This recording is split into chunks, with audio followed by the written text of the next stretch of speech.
Sometimes alarm बजता है and all you want is just 2 hour more sleep. Feel that too.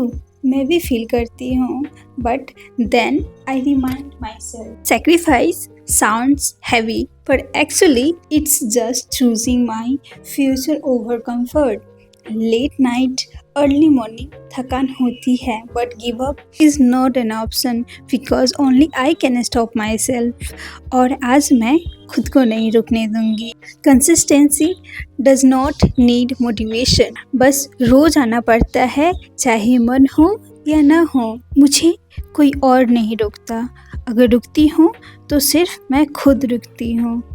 लोग कहते हैं तुमसे नहीं होगा, पर मुझे पता है ये सिर्फ दिमाग का वहम है.